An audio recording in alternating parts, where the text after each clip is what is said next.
रामायण वास्तव में क्या है? हस्त आध्यात्मिक कहानी, हस्त धार्मिक प्रसंग, ऐसा प्रेरक कहानियां, ऐस हिंदी कहानियां। नमस्कार, वर्मा स्टोरीज में आपका स्वागत है। मैं हूं आपका दोस्त विवेक वर्मा। क्या आपने कभी सोचा है कि जिस लाल कपड़े में लिपटे पवित्र ग्रंथ को हम अपने घरों के मंदिरों में सबसे ऊंचे स्थान पर रखते हैं, जिसके सामने हम रोज सुबह शाम सिर झुकाते हैं, और अगर वह गलती से जमीन पर गिर जाए तो हम डर कर अपनी आंखों से लगा लेते हैं। आखिर उस ग्रंथ के भीतर ऐसा क्या है? हम हर साल दशहरे पर रावण का पुतला जलाते हैं, दिवाली पर दिए जलाकर राम जी का स्वागत करते हैं, लेकिन क्या हम सच में जानते हैं कि रामायण वास्तव में क्या है? क्या यह सिर्फ एक राजकुमार के 14 साल वनवास जाने, एक दुष्ट राक्षस द्वारा उनकी पत्नी के अपहरण और फिर एक भयंकर युद्ध की कहानी है? या फिर इस कथा के पीछे एक ऐसा गहरा और कड़ेड़ीछवा सत्य छिपा है जिसे अगर हम आज समझ लें तो हमारे टूटते हुए घर और बिखरते हुए परिवार हमेशा के लिए जुड़ जाएं? आज मैं आपको एक ऐसे घर की कहानी सुनाने जा रहा हूं जहां रामायण की पूजा तो रोज होती थी, लेकिन रामायण का अर्थ किसी को नहीं पता था। यह कहानी सिर्फ एक परिवार की नहीं है, बल्कि आज के हर उस घर की कहानी है जहां संपत्ति और अहंकार ने रिश्तों की बलि चढ़ा दी है। इस कहानी के अंत में आपको रामायण का वह सच्चा और आध्यात्मिक रहस्य पता चलेगा जो आपकी रूह को झकझोर कर रख देगा। तो चलिए, मन को एकाग्र कीजिए और मेरे साथ इस यात्रा पर चलिए। रिश्तों के कुरुक्षेत्र में खडीडीडीछा एक परिवार गोविंदपुर नाम के एक बहुत ही शांत और पुराने शहर में एक बहुत बड़ी और मशहूर हवेली थी, त्रिवेदी निवास। इस हवेली के मुखिया थे पंडित बद्रीनाथ जी। बद्रीनाथ जी शहर के बहुत ही सम्मानित व्यक्ति थे। उनका लोहे और लकड़ी का एक बहुत बड़ा व्यापार था, जिसे उन्होंने अपने खून पसीने से सींचा था। उनके दो बेटे थे, बड़ा बेटा सूर्यकांत और छोटा बेटा सिद्धार्थ। सूर्यकांत की पत्नी का नाम अरुंधति था और सिद्धार्थ की पत्नी का नाम कावेरी था। बचपन में सूर्यकांत और सिद्धार्थ के बीच इतना प्रेम था कि पूरे गोविंदपुर में उनके भाईचारे की मिसालें दी जाती थीं। बद्धा भाई अगर धूप में खद्दा होता तो छोटा भाई अपने हाथों से उसके सिर पर छांव कर देता था। बद्रीनाथ जी अपने दोनों बेटों को देखकर गर्व से सीना चौधा कर लेते थे। लेकिन कहते हैं ना कि जब धन और अहंकार का प्रवेश होता है तो सबसे पहले वह इंसान की बुद्धि को भ्रष्ट करता है, ठीक वैसे ही जैसे मंथरा ने कैकेयी की बुद्धि को भ्रष्ट किया था। समय के साथ व्यापार बहुत बड़ा हो गया। सूर्यकांत शहर के बड्ढे बड्ढे लोगों के साथ उठने बैठने लगा और उसे लगने लगा कि व्यापार उसी की अक्ल से चल रहा है। सिद्धार्थ जो दिन रात कारखाने में पसीना बहाता था, उसकी मेहनत सूर्यकांत को दिखाई देनी बंद हो गई। धीरे धीरे भाइयों के बीच दूरियां बढ़ने लगीं, बात बात पर ताने कसे जाने लगे। अरुंधति और कावेरी जो कभी सगी बहनों की तरह रहती थीं, अब एक दूसरे से सीधे मुंह बात भी नहीं करती थीं। आखिरकार वह मनहूस दिन आ ही गया जिसका डर पंडित बद्रीनाथ जी को पिछले कई महीनों से सता रहा था। बात इतनी बिगदाज गई कि सूर्यकांत ने घर के बीचों बीच एक सफेद चूने की लकीर खींच दी। उसने अदालत से वकील बुलवा लिए और संपत्ति के बंटवारे के कागजात तैयार करवा लिए। घर के आंगन में एक बधी सी मेज रखी गई। एक तरफ सूर्यकांत अपने वकील के साथ बैठा था और दूसरी तरफ सिद्धार्थ अपने तमतमाए हुए चेहरे के साथ बैठा था। बीच में कागजों का वह पुलिंदा रखा था जो उस हवेली, उस कारखाने और उन दोनों भाइयों के रिश्ते के दो टुकड़े करने वाला था। सूर्यकांत ने एक कागज सिद्धार्थ की तरफ खिसकाते हुए बहुत ही रूखे स्वर में कहा, सिद्धार्थ, इन कागजों पर दस्तखत कर दो। कारखाने का 70% हिस्सा और यह हवेली मेरे नाम है। तुम शहर के बाहर वाले गोदाम और बाकी के 30% हिस्से के मालिक हो। मैंने अपनी मेहनत से यह साम्राज्य खटदिया किया है, इसलिए मेरा हेक ज्यादा बनता है। सिद्धार्थ गुस्से से अपनी कुर्सी से खद्दहा हो गया और चिल्लाया, यह क्या मजाक है भैया? जब आप वातानुकूलित कमरों में बैठकर सौदे करते थे, तब मैं कारखाने की भट्टी के सामने जलता था। पिताजी ने हम दोनों को बराबर का हिस्सेदार बनाया था। मैं आपको 70% हिस्सा कभी नहीं लेने दूंगा। हम अदालत में मिलेंगे। दोनों भाइयों के बीच भयंकर बहस शुरू हो गई। अरुंधति और कावेरी भी एक दूसरे को ताने मारने लगीं। घर का वह आंगन जहां कभी बच्चों की किलकारियां गूंजती थीं, आज एक जंग का मैदान बन चुका था। तभी हवेली के सबसे अंदर वाले कमरे से लाठी टेकते हुए पंडित बद्रीनाथ जी बाहर आए। उनकी आंखों में आंसू थे, लेकिन चेहरे पर एक गज्ब का तेज और शांति थी। उनके हाथ में लाल कपड्ढे में लिपटी हुई रामचरितमानस थी। पिता को आता देखकर दोनों भाई एक पल के लिए शांत हो गए। बद्रीनाथ जी मेज के पास आए और उन्होंने वह पवित्र ग्रंथ उन बंटवारे के कागजों के ऊपर रख दिया। बद्रीनाथ जी ने एक गहरी सांस ली और दोनों भाइयों की आंखों में देखते हुए कहा, मैं तुम दोनों को संपत्ति बांटने से नहीं रोकूंगा। तुम आजाद हो, लेकिन दस्तखत करने से पहले मेरी एक आखिरी इच्छा पूरी कर दो। तुम दोनों ने बचपन से इस घर में रामायण का पाठ सुना है, रामलीला देखी है और भगवान राम की आरती उतारी है। आज मैं तुम दोनों से पूछना चाहता हूं कि क्या तुम सच में जानते हो कि रामायण क्या है? सूर्यकांत ने झुंझलाते हुए कहा, पिताजी, यह रामायण और पाठ का समय नहीं है। वकील साहब इंतजार कर रहे हैं। रामायण वही है ना जहां भगवान राम ने रावण को मारा था और धर्म की स्थापना की थी। हम सब जानते हैं। आप इन कागजों के बीच में धर्म को मत लाइए। बद्रीनाथ जी हल्का सा मुस्कुराए। वह मुस्कान बहुत ही दर्द भरी थी। उन्होंने कहा, यही तो सबसे बद्धी विडंबना है सूर्यकांत। तुमने रामायण को सिर्फ पढ़ा है, उसे कभी समझा ही नहीं। रामायण लंका के मैदान में लड़ा गया युद्ध नहीं है। असली रामायण तो अयोध्या के राजमहल में लड़ी गई थी, और वह युद्ध हथियारों का नहीं बल्कि त्याग और अधिकारों का था। रामायण का असली रूप। बद्रीनाथ जी ने रामचरितमानस पर हाथ फेरते हुए अपनी गंभीर और कांपती हुई आवाज में उस परम ज्ञान को बताना शुरू किया जिसने उस आंगन में बैठे हर इंसान की रूह को कंपा दिया। उन्होंने कहा, तुम दोनों आज एक एक ईंट के लिए, पैसे पैसे के लिए लैडी डी डी एच रहे हो। जरा सोचो, अयोध्या के उस दिन के बारे में। राजा दशरथ ने राम को चक्रवर्ती सम्राट बनाने की घोषणा कर दी थी। राम का राज्याभिषेक होने वाला था। कानूनन, धर्म के अनुसार और जनता की इच्छा के अनुसार अयोध्या की उस विशाल संपत्ति और सिंहासन पर सिर्फ और सिर्फ राम का हक था। लेकिन जब कैकेयी ने उनके पिता से 2 वरदान मांगे और राम को 14 वर्ष का वनवास दिया गया, तो क्या राम ने कोई वकील बुलाया?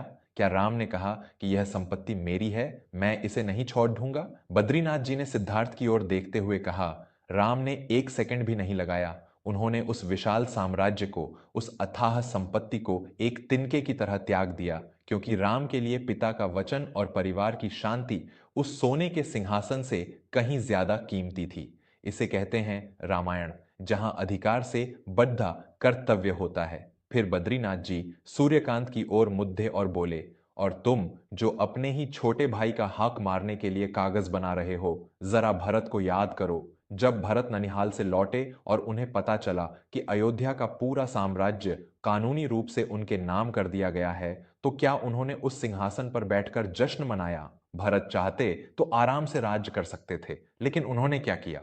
वह रोते हुए नंगे पैर अपने बड़े भाई को मनाने जंगल चले गए। जब राम नहीं माने, तो भरत ने उस सिंहासन पर राम की खद्दाऊं रख दी और खुद 14 साल तक एक सन्यासी की तरह महल के बाहर एक कुटिया में जीवन बिताया। बद्रीनाथ जी की आंखों से आंसुओं की धारा बह रही थी। उनकी आवाज पूरे आंगन में गूंज रही थी। रामायण वह नहीं है जहां एक वानर सेना समुद्र पर पुल बनाती है। असली रामायण तो वह है जहां एक भाई दूसरे भाई के लिए अपने अधिकारों का पुल तोड़ देता है। भरत ने उस राज्य को लात मार दी जो उसे मिल रहा था, और राम ने उस राज्य को छोड़ डाल दिया जो उनका था। और तुम दोनों, तुम उस दौलत के लिए एक दूसरे का खून पीने को तैयार हो जो कल यहीं मिट्टी में मिल जाएगी। बद्रीनाथ जी ने अरुंधति और कावेरी की तरफ देखा, जो अब सिर झुकाए खड़ी थीं। और तुम दोनों बहुएं, तुम सोचती हो कि इस बंटवारे से तुम्हें बहुत सुख मिलेगा? उर्मिला को याद करो। लक्ष्मण को कोई वनवास नहीं मिला था। वह तो अपनी मर्जी से अपने भाई की सेवा करने जंगल गए थे। उर्मिला चाहती तो लक्ष्मण को रोक सकती थी, लड़ सकती थी कि मेरी क्या गलती है। लेकिन उर्मिला ने 14 साल तक राजमहल में रहकर भी उस वियोग को सहा, ताकि उनके पति अपने भाई के प्रति अपना धर्म निभा सकें। रामायण हमें यह सिखाती है कि परिवार जोड़ने के लिए अपना सब कुछ दांव पर लगाना पड़ देता है और परिवार तोड़ने के लिए सिर्फ एक अहंकार ही काफी होता है। पूरे आंगन में एक भारी सन्नाटा छा गया था। वकील भी अपनी फाइलें बंद करके चुपचाप बैठ गया था। सूर्यकांत और सिद्धार्थ के हाथों से कागज छूटकर जमीन पर गिर गए थे। उनके अंदर का वह अहंकार, वह लालच पिता के इन शब्दों की आग में जलकर राख हो चुका था। सूर्यकांत दौड़कर बद्रीनाथ जी के पैरों में गिर पड्ढा और फूट फूट कर रोने लगा। मुझे क्षमा कर दीजिए पिताजी, मैं अंधा हो गया था। मैं पैसों के नशे में अपने ही भाई को भूल गया था। मुझे नहीं चाहिए कोई 70% हिस्सा, मुझे नहीं चाहिए यह हवेली। मुझे बस मेरा भाई और मेरा परिवार चाहिए।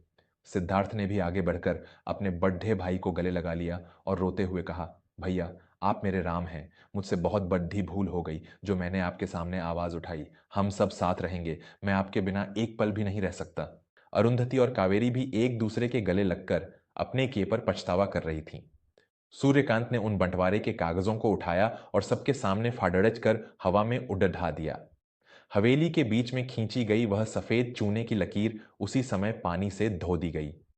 त्रिवेदी परिवार टूटते टूटते बच गया, क्योंकि उस दिन उन्होंने रामायण की पूजा नहीं की थी, बल्कि रामायण को जिया था। रामायण की अद्भुत आध्यात्मिक व्याख्या दोस्तों, पंडित बद्रीनाथ जी ने जिस रामायण की बात की, वह हमारे पारिवारिक जीवन का सबसे बड़ा सत्य है। लेकिन हमारे उपनिषदों और संतों ने रामायण का एक और बहुत ही गहरा, सूक्ष्म और आध्यात्मिक अर्थ बताया है। रामायण की कथा वास्तव में हमारे अपने शरीर और हमारी अपनी आत्मा की कथा है। अगर आप इस रहस्य को समझ गए, तो जीवन का हर दुख छूमंतर हो जाएगा। ध्यान से सुनिएगा। अयोध्या क्या है? अयोध्या का अर्थ है अयोध्या, यानी जहां कोई युद्ध न हो। हमारा यह मानव शरीर ही अयोध्या है। जब इंसान के भीतर शांति होती है, तो उसका शरीर अयोध्या बन जाता है। दशरथ कौन है? दशरथ का अर्थ है वह जो 10 रथों को नियंत्रित करे। हमारी 5 ज्ञानेंद्रियां, आंख, कान, नाक, जीभ, त्वचा और 5 कर्मेंद्रियां, हाथ, पैर, मुंह, मलमूत्र द्वार, इन 10 इंद्रियों को जो काबू में रखता है, वही दशरथ है, यानी हमारा संयमित मन। राम कौन है? जब मन दशरथ की तरह संयमित हो जाता है, तब उसके भीतर राम का जन्म होता है। राम कोई और नहीं, हमारी अपनी पवित्र आत्मा, प्योर कॉन्शियसनेस है। सीता कौन है? सीता जी साक्षात शांति और भक्ति का प्रतीक हैं। जहां राम आत्मा होते हैं, वहां सीता शांति हमेशा रहती है। लक्ष्मण कौन है? लक्ष्मण जी हमारी चेतना और विवेक, इंटेलेक्ट हैं, जो हमेशा आत्मा राम की रक्षा के लिए उनके साथ चलते हैं। रावण कौन है? रावण साक्षात हमारा अहंकार, ईगो है। रावण के 10 सिर हमारे 10 प्रकार के विकारों, काम, क्रोध, लोभ, मोह, मद, मत्सर आदि के प्रतीक हैं। अहंकार हमेशा बहुत ज्ञानी और शक्तिशाली लगता है, बिल्कुल रावण की तरह। अब आध्यात्मिक कथा को समझिए। जब हमारी आत्मा राम जीवन रूपी वन में प्रवेश करती है, तो अहंकार रावण हमारी शांति सीता को चुरा लेता है। जब इंसान के भीतर अहंकार आ जाता है, तो सबसे पहले उसकी शांति छिन जाती है। आत्मा राम अपनी शांति सीता के वियोग में बेचैन हो जाती है। तब उस शांति को वापस पाने के लिए आत्मा को किसकी जरूरत पड़ रहती है? हनुमान जी की। हनुमान जी साक्षात समर्पण, श्वास, प्राणवायु और निस्वार्थ सेवा के प्रतीक हैं। बिना हनुमान समर्पण के आत्मा कभी शांति तक नहीं पहुंच सकती। और फिर राम आत्मा, लक्ष्मण विवेक और हनुमान समर्पण की मदद से रावण अहंकार का वध करते हैं। जिस दिन इंसान के भीतर का अहंकार मर जाता है, उसी दिन उसे अपनी खोई हुई शांति सीता वापस मिल जाती है और उसका शरीर वापस अयोध्या बन जाता है, जहां राम राज्य स्थापित होता है। कितना अद्भुत है यह ज्ञान! हम बाहर के रावण को तो हर साल जलाते हैं, लेकिन हमारे भीतर जो लालच, क्रोध और नफरत का रावण बैठा है, उसे हम हर रोज नया भोजन देते हैं। असली रामायण उस दिन पूरी होगी, जिस दिन हम अपने भीतर के अहंकार को खत्म करके अपनी आत्मा को उस परम शांति से मिला देंगे। अगली बार जब आप रामायण पढ़ें या सुने, तो उसे सिर्फ एक कथा मत मानिएगा। उसमें छिपे हर एक किरदार में अपने आप को ढूंढिएगा। अगर आप अपने परिवार में भरत जैसा त्याग ला सकें, तो आपको कभी किसी अदालत या कागज की जरूरत नहीं पड़ेगी। आपको यह कहानी और रामायण का यह गहरा आध्यात्मिक रहस्य कैसा लगा? क्या आपके आसपास या आपके अपने जीवन में भी कभी धन और संपत्ति को लेकर ऐसे विवाद हुए हैं? आपने उन परिस्थितियों को कैसे संभाला? अपने विचार और अपने अनुभव नीचे कमेंट में लिखकर हमारे साथ जरूर साझा करें। अगर यह कथा आपके दिल की गहराइयों तक पहुंची है और इससे आपके मन को शांति मिली है, तो इसे अपने परिवार के हर सदस्य और अपने दोस्तों के साथ जरूर साझा करें। क्या पता आपका एक शेयर किसी घर को टूटने से बचा ले। वर्मा स्टोरीज के इस सफर में मेरे साथ जुड़े रहने के लिए आपका बहुत बहुत धन्यवाद। मैं विवेक वर्मा अब आपसे विदा लेता हूं। अपने भीतर के राम को जगाइए, अपने परिवार को जोड़ कर रखिए और हमेशा सत्य के मार्ग पर चलिए। नमस्कार।